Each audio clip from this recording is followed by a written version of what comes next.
सल्तनत उस्मानिया की इब्तदाई 3 सदियों में जो इसकी अरूजो तरक्की का ज़माना था, यनीचरी की कुव्वत व शबाब पर थी और सल्तनत की ज़्यादातर फतोहात इसी फ़ौज से मिलती थीं।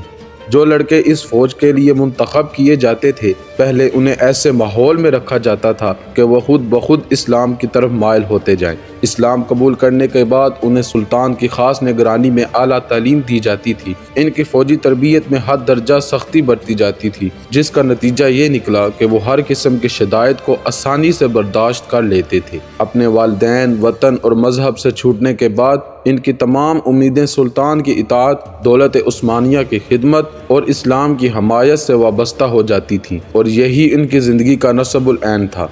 सुल्तान को इन पर पूरा एतमाद था और वो हमेशा इनको इनाम व इकराम से सरफराज करता रहता था।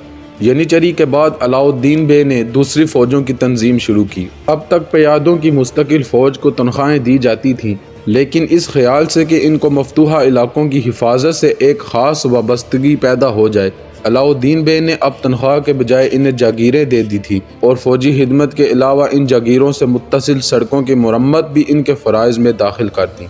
पैदल सिपाहियों की भी एक बेज़ाब्ता फ़ौज भी मुरतब की।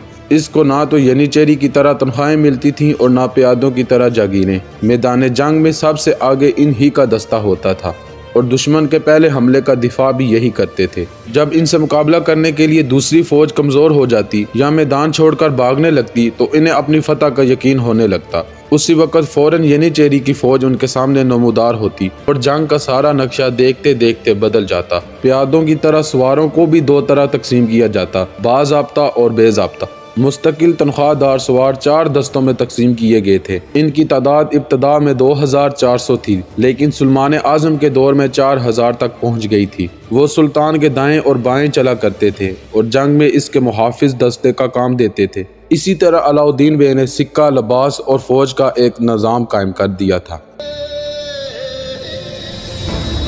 अलाउद्दीन पहला उस्मानी तुर्क है जिसे पाशा का खिताब मिला। इसके बाद यह खिताब सुल्तान ओरहान के सबसे बड़े लड़के सुलेमान को दिया गया। शुरू में पाशा का खिताब उस्मानी फरमारवां के बड़े लड़के के लिए मखसूस था, लेकिन मुराद अव्वल का बड़ा लड़का चूँकि बागी हो गया था और दूसरे लड़के इस वक्त नाबालिग थे, इसलिए मुराद ने यह खिताब कारा खलील को दिया। इसके बाद वलीअहद की तखसीस जाती रही और बड़े बड़े फौजी और मुल्की ओहदेदारों को भी यह खिताब दिया जाने लगा। इस तरह वजारत का ओहदा भी अलाउद्दीन पाशा के बाद शाही खानदान से निकल गया।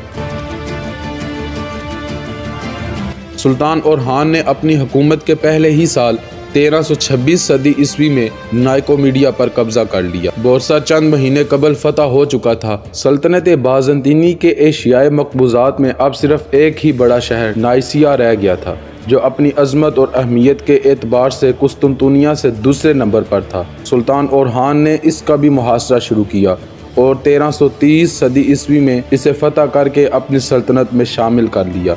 ओरहान ने नाइसिया के बाशिंदों को इजाज़त दे दी थी अगर चाहें तो अपना तमाम मालो असबाब लेकर किसी दूसरे शहर में चले जाएं, लेकिन बोरसा के बाशिंदों की तरह ये लोग भी बकसरत इस्लाम में दाखिल हो गए और अपने वतन ही में मुकीम रहे।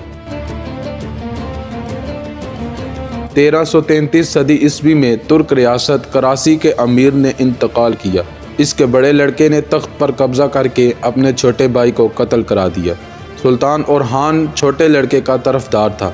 उसके खून का बदला लेने के लिए वो कराची पर हमला आवर हुआ। बड़ा लड़का शिकस्त खाकर भागा और 1336 सदी ईस्वी में पूरी रियासत पर सुल्तान ओरहान का कब्जा हो गया। इसके बाद ओरहान ने अनातोलिया के शुमाल मगरब में चंद छोटी छोटी तुर्क रियासतों पर भी हमला किया और उन्हें उस्मानिया सल्तनत में शामिल कर लिया। कराची और दूसरी तुर्क रियासतों की आबादी ज़्यादातर तुर्कों पर मुश्तमिल थी, लेकिन साहली इलाकों में एक खासी तादाद यूनानियों की भी थी, जिन्होंने बोरसा और नाइसिया के अक्सर बाशिंदों की तरह इस्लाम कबूल कर लिया।